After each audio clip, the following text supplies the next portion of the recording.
Olá pessoal, estamos aqui com mais um episódio do Cast for Closers, seu podcast para dominar inside sales e colocar essas metas no bolso. Hoje a gente vai falar sobre prospecção de clientes para SaaS. E a gente convidou o Thiago Oliveira, ele é gerente de vendas da RunRunit, e a Laura Lopes, também da RunRunit, gerente de marketing. Eu vou pedir para eles se apresentarem. Olá pessoal, obrigado pela presença aí com a gente. Oi Diego, prazer, eu sou o Thiago, você falou gerente de vendas aqui da RunRunit. Eu estou ajudando a RunRunit a montar uma máquina de vendas aqui, eu acho que nos últimos 6 a 8 meses mais ou menos. Mas eu vim da área de TI, na verdade, da área de produto e tecnologia aqui da própria empresa da RunRunit.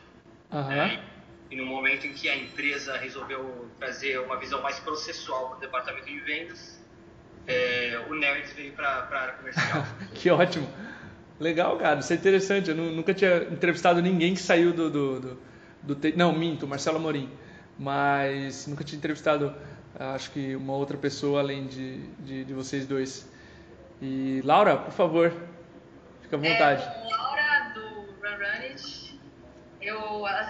Quem conhece o RunRunit, acho que me conhece, porque eu sou a remetente de todos os e-mails de newsletter e algumas outras comunicações de nutrição de lead também. E estou lá toda semana na caixa de e-mail das pessoas e as pessoas gostam. Sei bem como é isso aí. Sei que é o mala da MeTime lá, legal. Eu entrei aqui na empresa há um pouquinho mais de 3 anos e focada bastante em conteúdo, redes sociais, e daí a gente foi mudando, né? A empresa foi crescendo também. E agora eu estou coordenando, gerenciando marketing. Perfeito. Pessoal, até para vocês entenderem o porquê, a RunRunit é uma das clientes da MeTime e a gente troca bastante figurinhas sobre o processo de vendas deles, sempre tentando ajudar. E o Thiago me mostrou um fluxograma, um esquema de prospecção, e eu achei bem interessante. Eu convidei ambos para a gente bater um papo aqui sobre boas práticas. E como a RunRunit é um SaaS e boa parte da nossa audiência é composta de SaaS também, foi muito coerente. E agradeço bastante o aceite de ambos. E eu queria começar um pouquinho antes da prospecção em si. Como é que funciona a escolha do lead para vocês, tá? Processo de qualificação, os critérios que vocês utilizam, a complexidade, por exemplo, de níveis de MQL, lead qualificado para marketing, né? SQL, se vocês utilizam essas nomenclaturas. Como é que funciona a escolha do lead que vai ser passado para vendas para vocês? Legal, Diego. Eu até bati um papo com a Laura sobre isso antes de começar nosso papo aqui, em que você vai perceber que a gente até muda um pouco essas nomenclaturas que a gente está falando do nosso caso. Como ela disse, há 3 anos atrás, ela entrou aqui para fazer muita parte de conteúdo. E hoje a gente tem uma geração de leads inbound muito grande. Tão grande, na verdade, que hoje a gente só lida com a tal da levantada de mão, que as pessoas chamam. Hoje, 100% dos nossos leads são os leads levantada de mão. Caramba! Então... Que são as pessoas que fazem o sign-up, né, na ferramenta. Isso. Demonstra algum tipo de interesse, né, com vocês. Exatamente. Tá. A gente tem um trial de 14 dias hoje, e os nossos leads são exatamente as pessoas que se inscrevem para fazer esse trial de 14 dias. Ótimo. Então, todo o trabalho de marketing, de gerar os MQLs, né, os Marketing Qualified Leads, é de levar esses leads para a nossa página para que lá eles possam fazer o sign-up. Então, o engraçado é que a gente chama tudo aqui de MQL, porque de fato os leads todos eles foram gerados, originados ou nos nossos blogs e com geração de conteúdo ou mesmo mídias pagas, só que ao invés da minha equipe entrar em contato direto com o lead depois ele baixar um e-book, por exemplo, existe um trabalho de marketing para que esse MQL, esse lead gerado através do e-book, por exemplo, vá para a nossa página, faça o sign-up e aí então ele esteja qualificado para a gente poder ligar para ele. Ótimo. Então eu diria assim que hoje a gente trabalharia só com o que você chama provavelmente de SQL ou com levantada de mão. São leads que provavelmente um dia eles foram MQLs. E foi feita uma automação, um trabalho de marketing para que o próprio MQL se transformasse em SQL sem intervenção humana. Todo o material que a gente cria de conteúdo em parceria, a gente finaliza, né? A gente fecha relacionando com aquele tema e justificando o uso, ou pelo menos conhecer o para melhorar ou ter o benefício que está explorado ali naquele material. Então, através disso, a gente traz uma parte dos leads e daí outra parte, como o Thiago falou, é de mídia paga também. Então, Diego, acho que assim, no final das contas, os tipos de leads que a gente tem aqui, todos começam com MQL. Né? Isso, na verdade, eu acho que é uma forma nossa de fazer que é um pouquinho diferente. Claro. E aí, como o sign-up do trial, ele exige que o cara preencha um formulário, e a gente tem um formulário, eu acho que até um pouquinho completo, que pede nome da empresa, tamanho da empresa, o e-mail, o cargo da pessoa, etc. A gente acaba fazendo as análises de conversão e de escolha, ou até priorização desses leads com base nessas informações. São informações basicamente demográficas. Então a gente tem, assim, por exemplo, o que a gente chama de MQL corporativo. O que é isso? É o nosso MQL que tem um e-mail do tipo corporativo. Legal, faz sentido. Para a gente, esse cara converte mais do que a pessoa que fez um e-mail, um sign-up com um e-mail pessoal, por exemplo. Outra coisa, a gente tem o MQL Position, que a gente chama, ou seja, é o MQL que foi qualificado por marketing por conta do cargo dele. A gente sabe que quando o sign-up é feito por a conversão também é maior do que do lead que foi feito o cadastro pelo analista. Ou seja, a gente tem análise de, acho que de 2, 3 anos já da conversão por esses mesmos critérios que mostram para a gente quais são os leads com os quais a gente precisa falar primeiro, tem a maior taxa de conversão. E a gente tipifica. Então tem o MQL corporativo, o MQL Position, o MQL Size, que é o MQL por tamanho da empresa, esse tipo de coisa. Mas lembrando que todos eles são, no fundo, levantada de mão, o SQL, que tem características demográficas diferentes. Ótimo.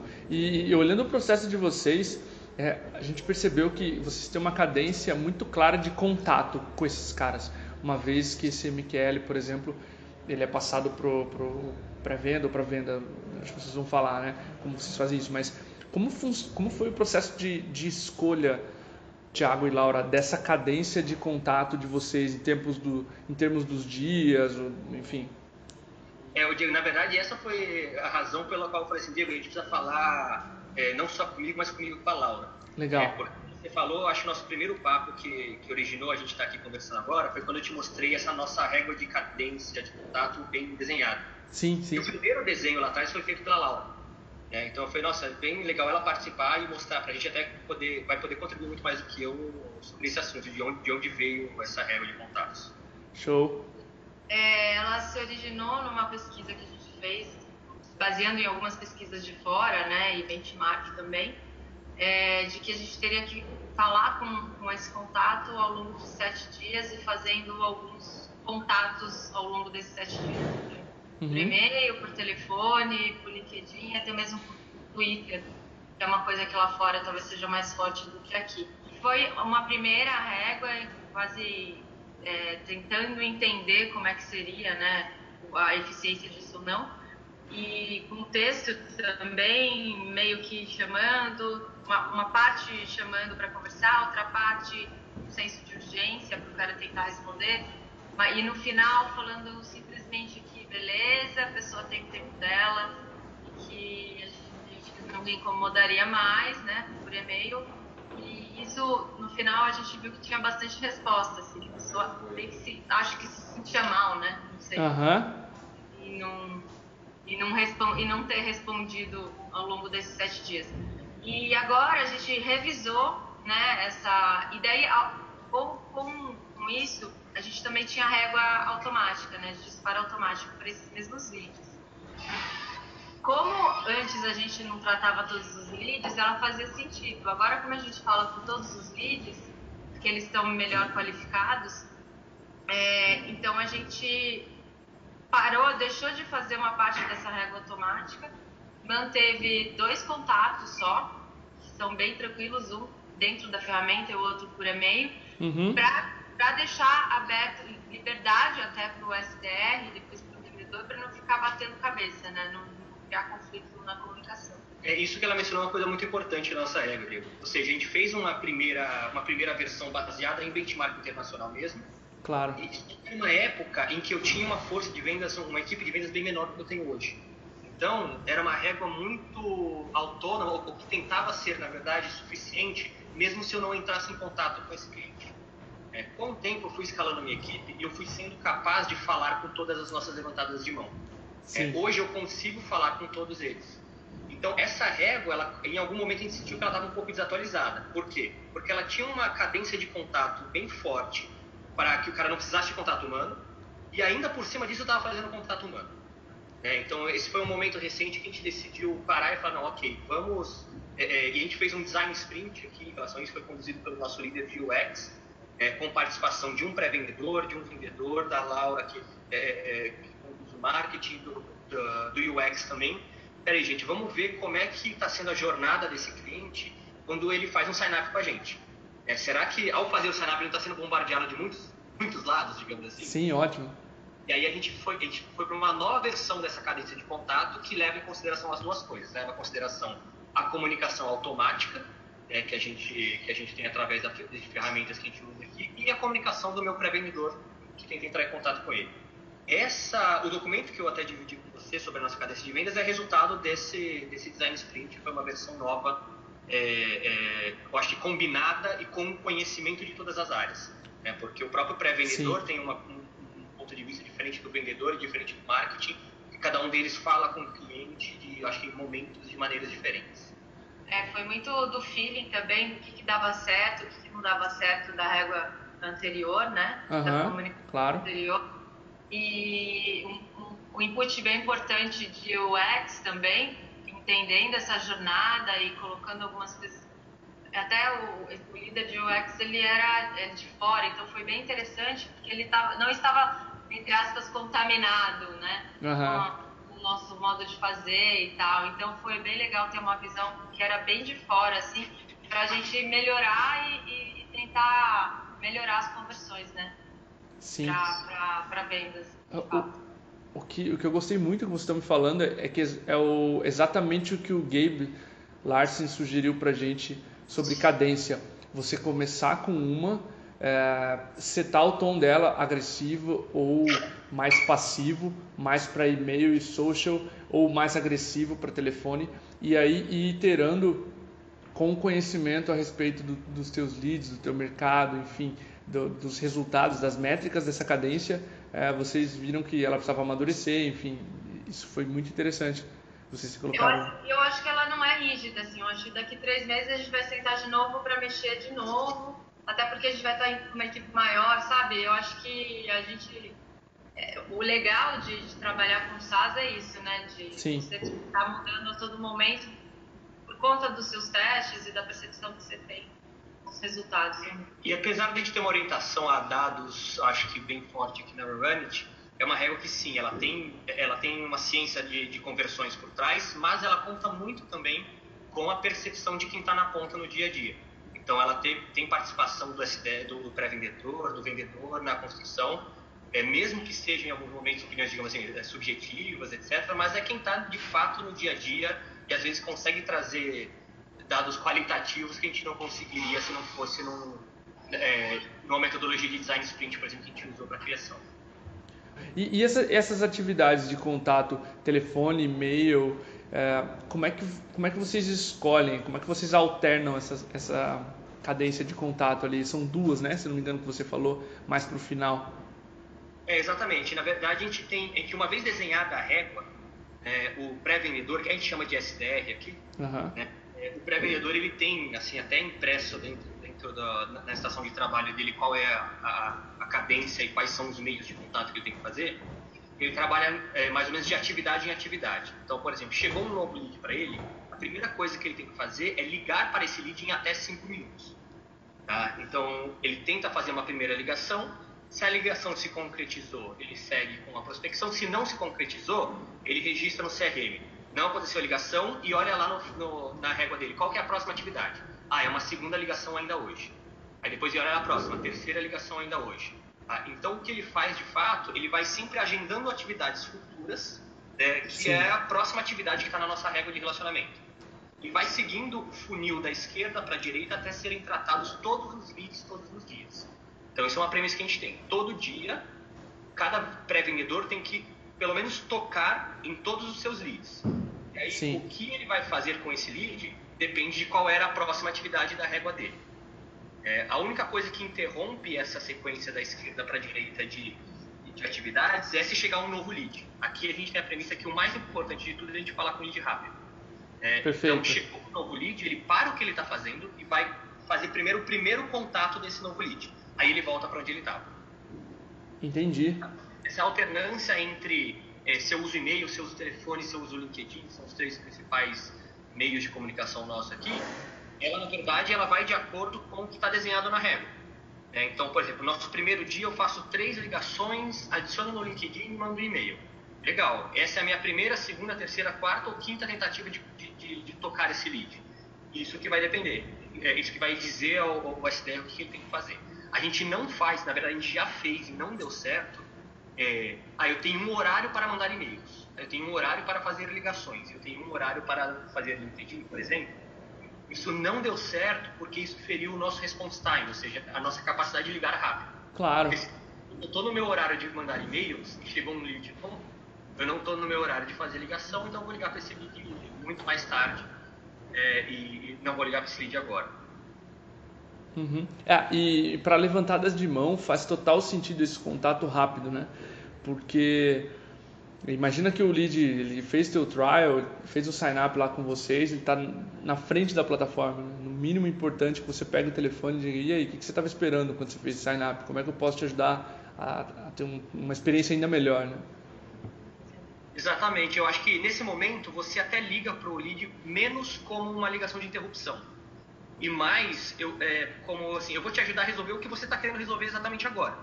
Eu acho que dentro da jornada de compra dele faz sentido, por quê? Porque esse é aquele momento que ele estava dedicando a resolver aquele problema. Exato. Não é daqui a 10 minutos, quando ele já foi chamado para uma reunião e está resolvendo um outro problema. Existem estudos, tem um estudo bem específico da Harvard Business Review que mostra a diferença de conversão de leads ao longo do tempo do response time. Mostrando assim, se eu ligar para o lead em até 5 minutos, eu tenho uma conversão muito maior do que se eu ligar em até 10 minutos, que é pouca diferença. Sim. Que é uma diferença ainda maior se eu ligar depois de 30 minutos ou de 1 hora. Pra gente aqui, se eu ligar pro cara depois de 1 hora, eu quase que perdi esse lead já. Ele tá fazendo um sign-up no meu trial, ele tá pensando naquilo, eu quero ligar para ele agora, primeiro para dar as boas-vindas, porque ele fez o sign-up no meu trial, e outro para ajudá-lo a navegar e ver o valor real da minha ferramenta do check-in trial.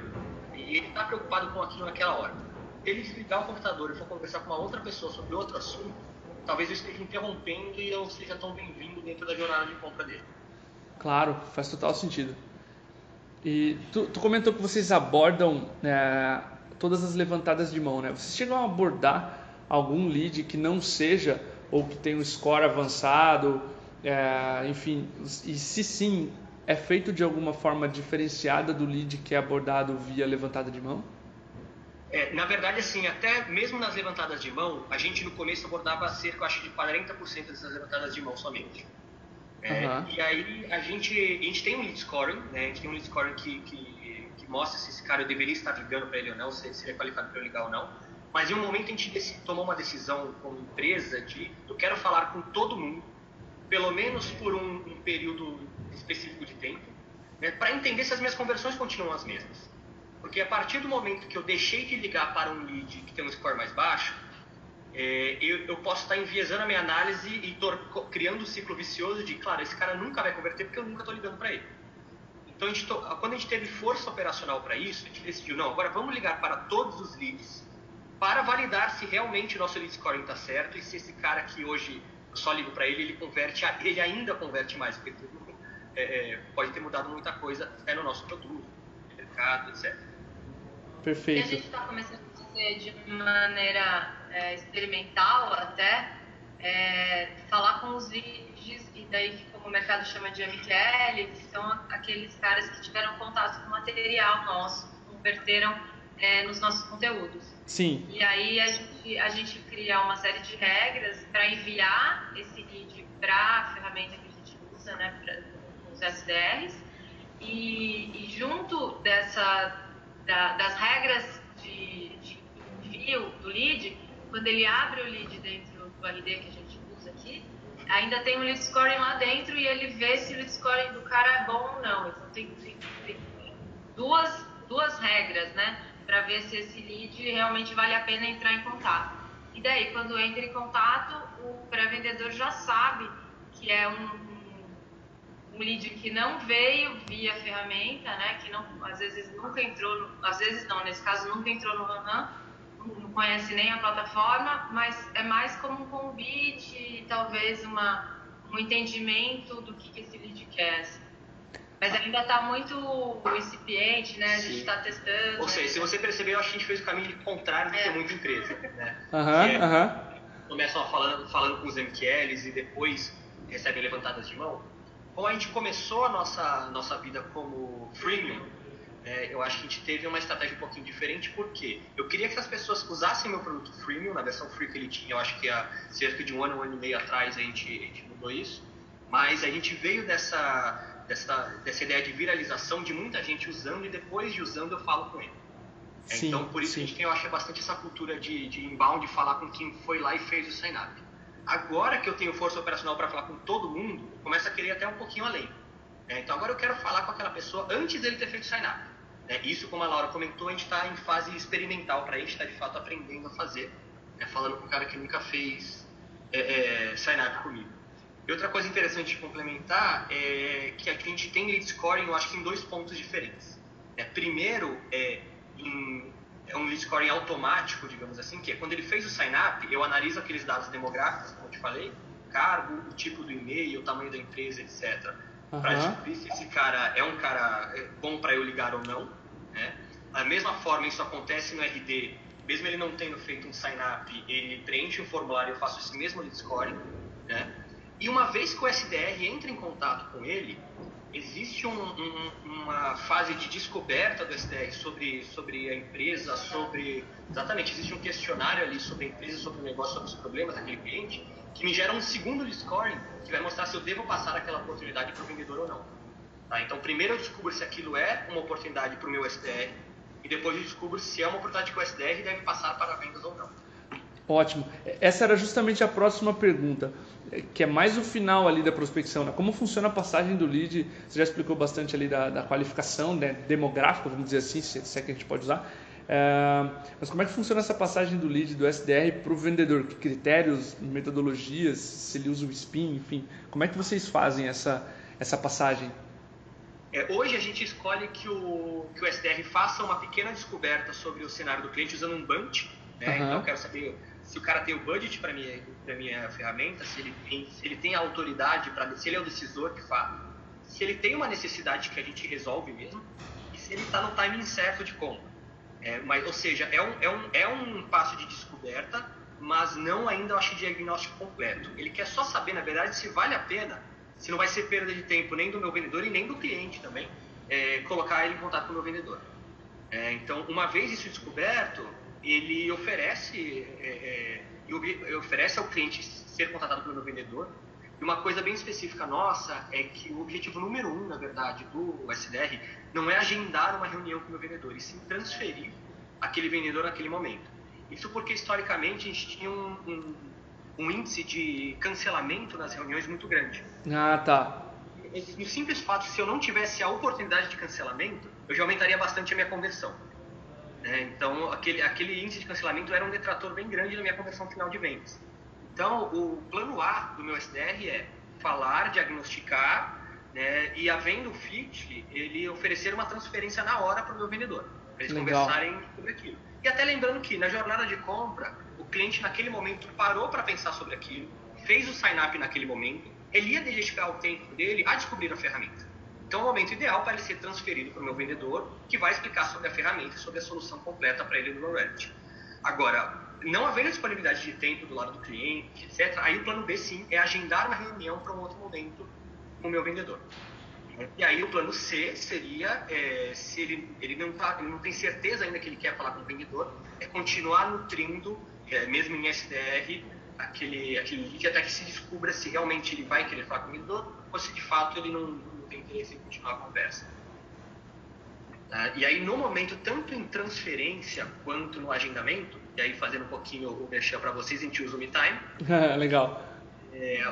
Havendo a transferência, o que o meu SDR faz? Ele transfere a ligação telefônica para o vendedor se apresenta, e no momento abre uma sala para fazer a apresentação, compartilhar a tela, envia o link pro e-mail do meu cliente. Havendo o agendamento, aí eu nem uso mais o telefone. Aí o próprio agendamento o meu SDR faz direto no MeTime, ele Sim. já agenda uma reunião entre o vendedor e o cliente, que já recebem nas suas agendas, nos seus e-mails, os convites específicos.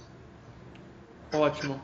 E eu queria, antes de encerrar, perguntar assim, se vocês fossem iniciar novamente esse processo de prospecção de vocês há 1 ou 2 anos atrás, que conselhos vocês dariam a si mesmos assim para começar? Do lado principalmente de pré-vendas, de prospecção, nunca deixar de olhar para o response time, ou seja, para ligar rápido. Lembrando que eu tenho o viés do nosso cenário aqui, que é de muito lead inbound, principalmente de levantada de mão. Sim. Mas, como a Laura até comentou no começo, a gente tem bastante iteração aqui de fazer mudanças. Uma dessas mudanças foi tentar mudar um pouquinho a metodologia de SDR, com um novo CRM para eles, etc. E foi um momento em que a gente fez aquilo que eu comentei com você no começo. Vamos ter um horário para ligar, outro horário para e-mails, outro horário para isso. Ou seja, em 2 semanas que a gente desligou o alerta máximo do response time, a gente teve uma queda de conversão muito brusca. Então, assim, uma dica seria assim, haja o que houver, não tire o olho do response time, ligue rápido para o lead. Ótimo. Na área de trazer esses leads, acho que tem 2 coisas bem importantes, assim, o conhecimento aprofundado de quem que é o seu usuário, né? Acho que as empresas, elas usam bastante a persona, assim, mas às vezes a persona, ela tem que ser um pouco mais aprofundada, assim. Talvez ela seja um pouco mais, tenha muito mais camadas que a gente acha que ela tem. Então, a maneira de falar, onde encontrar essas pessoas, talvez não seja só nas mídias de performance ou na parte de conteúdo, né, de marketing de conteúdo tradicional que a gente trabalha, mas tentar entender um pouco melhor esse cara para fazer todas as ações de conteúdo e SEO baseado nisso, né? Então, acho que SEO, obviamente, é fundamental para você aumentar a sua geração de leads orgânicos. Legal, entendi. Gosto muito do conselho que ambos deram. Se você vê o response time, ele tem uma influência muito grande na taxa de contato, né? Para prospecção isso é muito importante. Ainda mais abordando o volume de levantadas de mão que vocês abordam, o response time é muito importante. É uma dica que a gente dá para os nossos próprios clientes também. Ligue rápido e faça essa abordagem quão antes possível. Eu acho que ligue rápido e depois ligue sempre, porque algo que a gente vê é que metade das nossas oportunidades que a gente manda para vendas, a gente consegue gerar a parte, até um pouquinho menos, 40%, a gente liga a partir dessa ligação inicial rápida que eu fiz. Liguei e transferi na hora. Agora, Sim. Os outros 50%, 60% das oportunidades, eu não gero no mesmo dia em que eu fiz a primeira ligação como SDR. Eu, como SDR, eu fiz a primeira, a segunda, a terceira. Estou no 4º dia de contato com o meu cliente, aí eu consigo transferir para vendas. Então, se eu não ligar rápido, eu perco esse primeiro pedaço, esses primeiros 40%, 50%. Agora, se eu ligar rápido no primeiro dia e nunca mais ligar, aí eu perco a outra parte, que é bastante importante também, que é o cara que eu tive que tentar algumas vezes, e aí a gente tem a premissa de tentar pelo menos 7 vezes aqui, antes de pensar em desistir de ligar para aquele lead. Legal, isso é importantíssimo também. Esses dias eu estava conversando com um dos vendedores aqui, ele falou, cara, olha a importância do processo, eu estava quase desistindo de falar com o cliente, mas era a 5ª ligação, não podia desistir, né? E na 5ª ele conseguiu. Eu falei, cara, por isso que tem um processo, né? A gente tem que insistir, tem que acompanhar e tem que cumprir pelo menos o processo para entender o que está acontecendo, e se está pouco ou está muito para falar com o cliente nessa cadência. Esse mesmo estudo que eu falei para vocês da Harvard Business Review sobre o response time, ele mostra também que você tem que ligar no mínimo 6 vezes para o lead para garantir que você vai conseguir falar com 90% das pessoas que você ia conseguir falar. E a maioria desiste na primeira ou na segunda, não lembro o dado, mas é gritante assim. Não, ótima dica.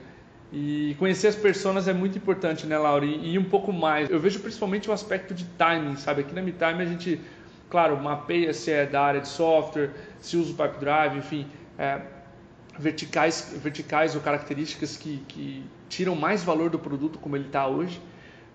Mas ainda assim, quando você começa a olhar o timing, se ele está começando inside sales, se ele já quer otimizar, ou se ele já tem uma operação como a de vocês, com pré-vendas, com, enfim, com indicadores, com métricas, o discurso de venda, o valor é totalmente diferente. Então, quanto mais você conhece ali daquele prospect, não só características demográficas, vamos dizer assim, mas como timing, como, enfim, numa ligação de descoberta, mais fácil é de levar a mensagem certa para esse cara, né?